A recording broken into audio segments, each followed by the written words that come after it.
In the news tonight, King Abdullah holds talks in Cairo with Egyptian President Abdel al-Sisi on a host of bilateral and regional issues, including the significance of the upcoming Arab summits.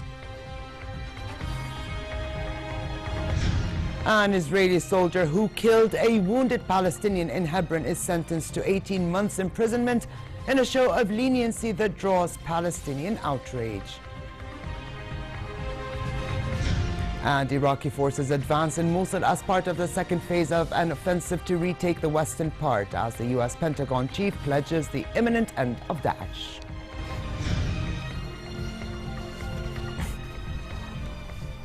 Good evening and welcome to a new edition of the news. Here are the details.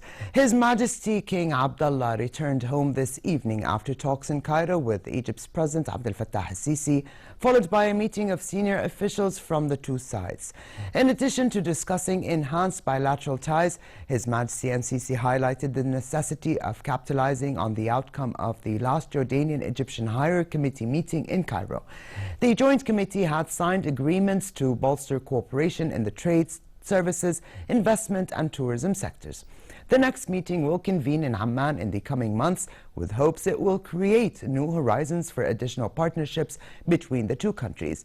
His Majesty and Sisi also discussed the upcoming Arab Summit meeting in Amman next month, agreeing that regional crises require fostering an Arab action and working towards a unified position to resolve ongoing Arab issues. They stressed the need to gear efforts towards a revival of Palestinian-Israeli negotiations according to a two-state solution as the only way forward to end the conflict. They said any other option not based on international legitimacy would have serious repercussions on the entire region. The two leaders also reiterated the importance of upholding the status of Jerusalem and through the Hashemite custodianship of the Holy City continue to protect the identity and people of Jerusalem. King Abdullah and Sisi reviewed the Syria crisis, voicing support to the Astana process as a step towards a political solution under UN auspices in Geneva. They also reiterated their support for national reconciliation in Iraq, reinstating peace and security in Libya, and for continuing the battle against Daesh. Sisi greeted King Abdullah at the airport upon his arrival and presided over the official welcoming ceremony outside the presidential palace in Cairo. A lunch banquet was also held in honor of His Majesty and his accompanying delegation.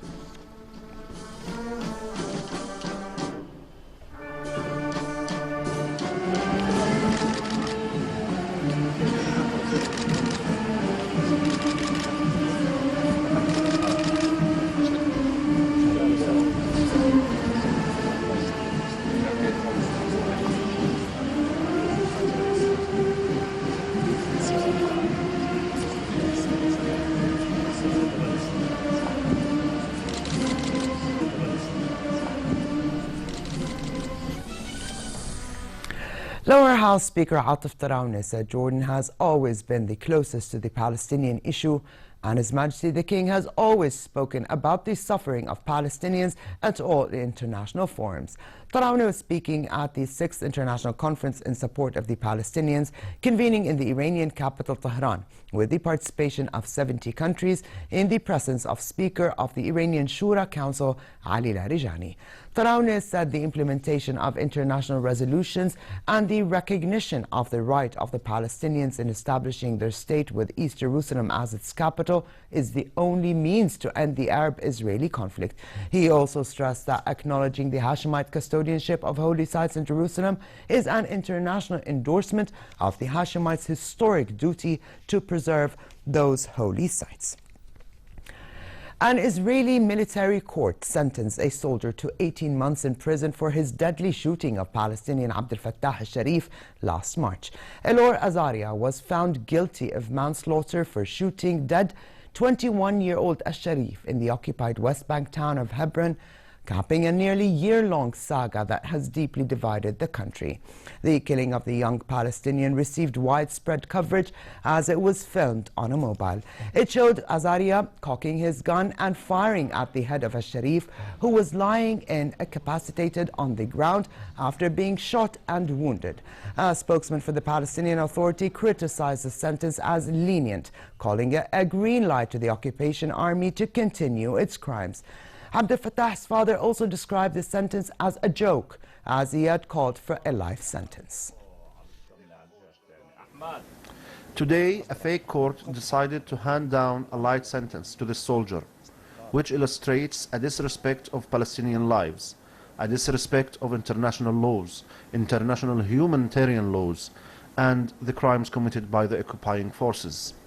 Also, in addition, these courts have legitimized the killing of Palestinians, which gives the occupation's army the green light to implement a shoot-to-kill policy.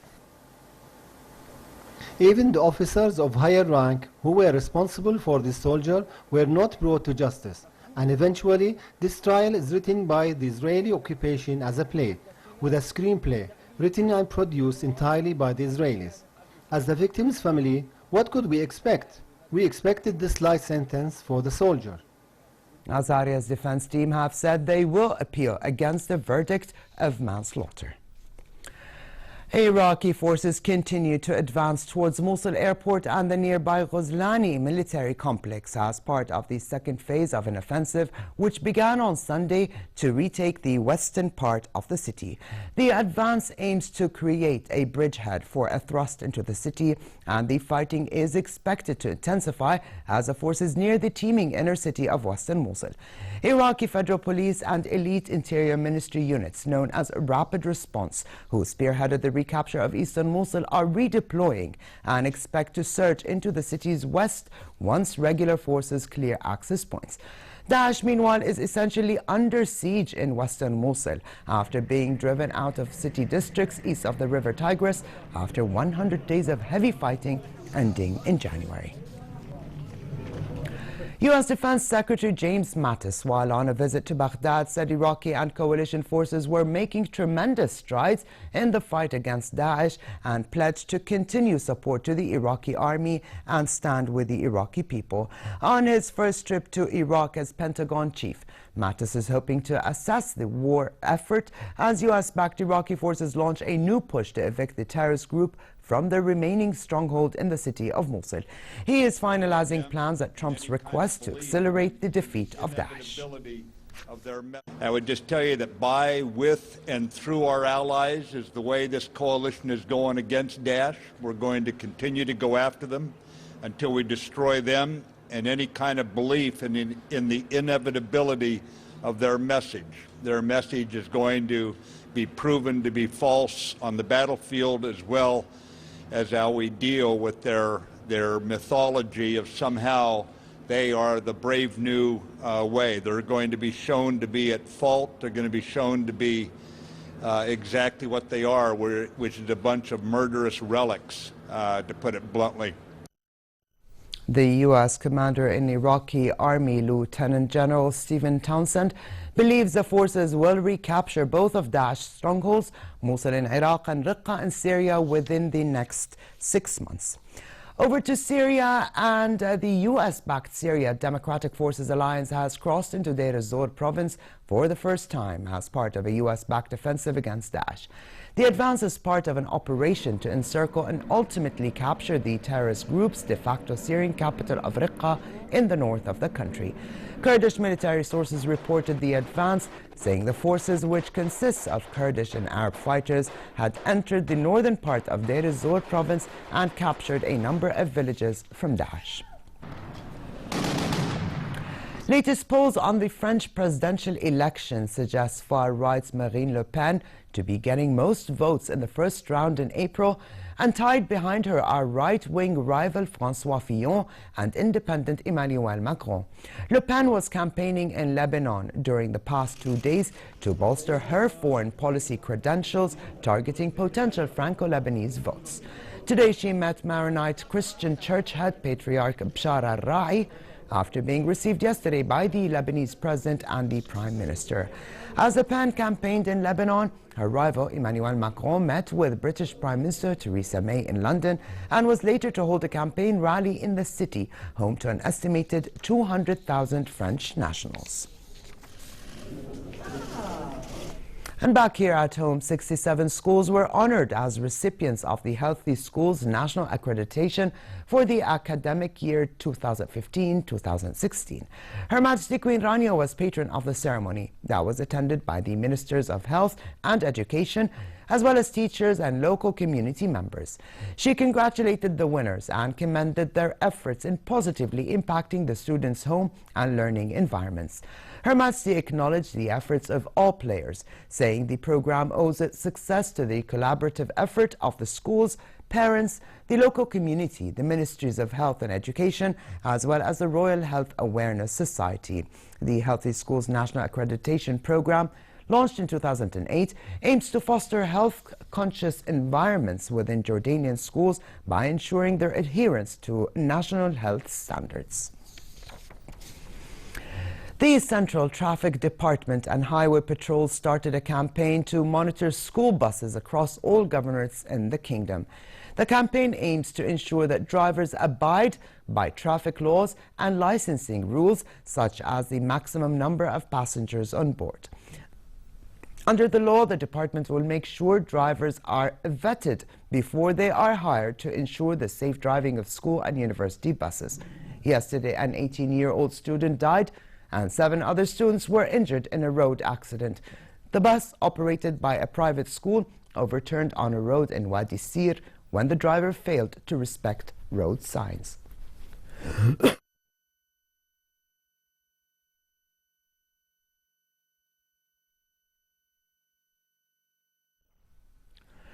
The government said it has excluded more than 70% of food commodities from a sales tax increase. It also maintained the prices of commodities sold at both the Civil Service Consumer Corporation and Military Service Consumer Corporation at their current levels for this year. The difference in cost will be borne by the government. To speak more on the government's decision, Minister of Industry and Trade was host at our station tonight. Actions that have been taken by the government is mainly for 2 reasons. The first one is economical restructuring. The second one, to ensure that there will be an economically growth this year and the years after. Now, going back to the food products, which will be mainly the main interest of the citizens, we could say easily that 70% of the food products were not increased by prices. And those 70% are mainly all the commodities that being used not only by the mid and low income level citizens, even by the upper middle and the high level citizens. U.S. President Donald Trump named Lieutenant General Herbert Raymond McMaster as his new national security advisor days after Michael Flynn resigned. McMaster is a highly regarded military tactician and strategic thinker, but his selection surprised some observers who wondered how McMaster, known for questioning authority, would deal with a White House that is anti-criticism. The National Security Advisor is an independent aide to the president and does not require confirmation by the U.S. Senate. Trump also named Keith Kellogg, a retired U.S. Army general, as Chief of Staff to the National Security Council. This is a great team. We're very, very honored. Our country is lucky to have 2 people like this, and frankly, after having met so many of the people in the military, we're lucky to have all of them. So thank you all very much. I'll see you back in Washington.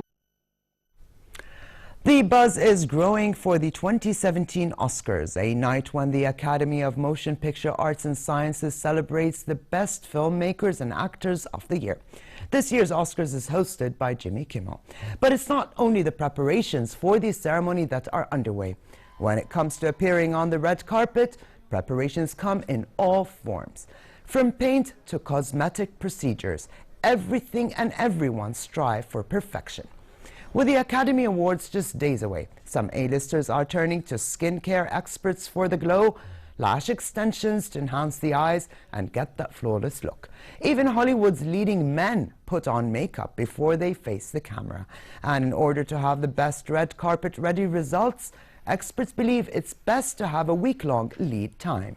Celebrities will put their best face forward on Sunday, the 26th.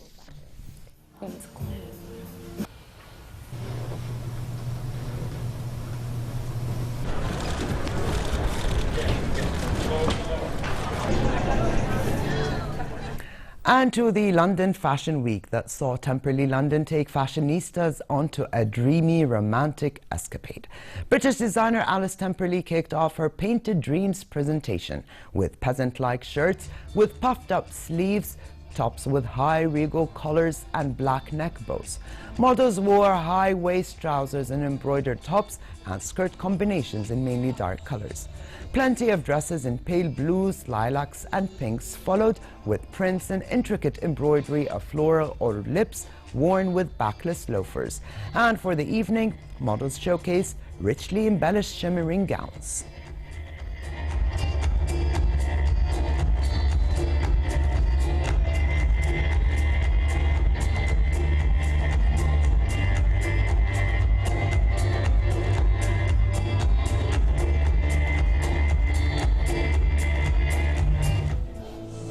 In another show, Mulberry presented an equestrian-inspired collection which included quilted capes, blouses with knotted neck scarves or cuffs, and asymmetric skirts. The collection was inspired from the British aristocracy countryside life, with tweeds, lace and embroidery in the designs. Models wore crochet and ruffled dresses made to look like old heirlooms. Floral embroidery decorated oversized tweed jackets and skirt suits, as well as tiered dresses. Vintage-like jewelry accessorized the looks in oxblood, ginger, green, purple, yellow, lavender, and blue.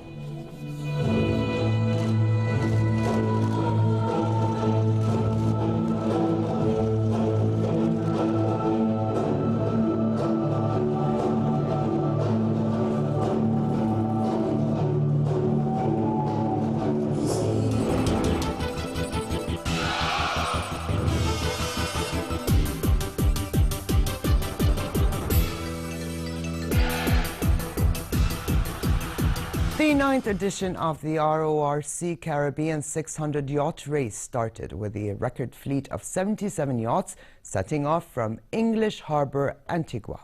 The field comprises entrants from 30 different countries, including veterans of the America's Cup, Volvo Ocean Race and the Olympics.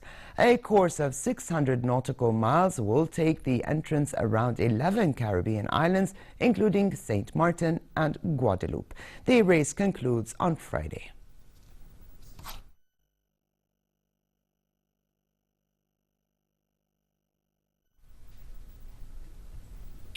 Experienced in the urban setting of his sport, free runner Jason Paul of Germany pushed his skills to the limit, taking on China's slippery ice city in Harbin. With temperatures often below 25 degrees Celsius, the International Ice and Snow Sculpture Festival features a sculpted ice city, including towers, palaces, and bridges.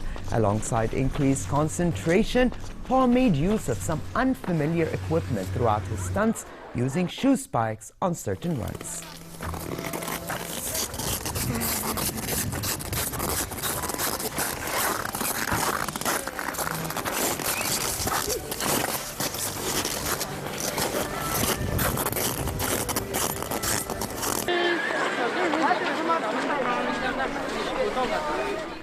And finally, cold conditions continue in most regions for the rest of tonight, with light variable winds and a low of 4 degrees Celsius in Amman.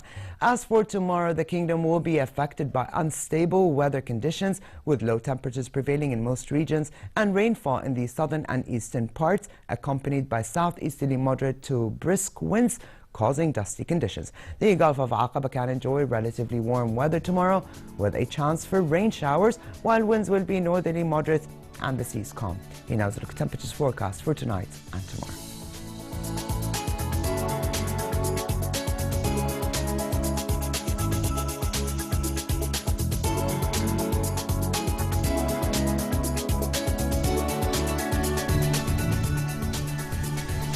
And to close, here's a reminder of the day's top stories. King Abdullah holds talks in Cairo with Egyptian President Abdel Fattah al-Sisi on a host of bilateral and regional issues, including the significance of the upcoming Arab summit.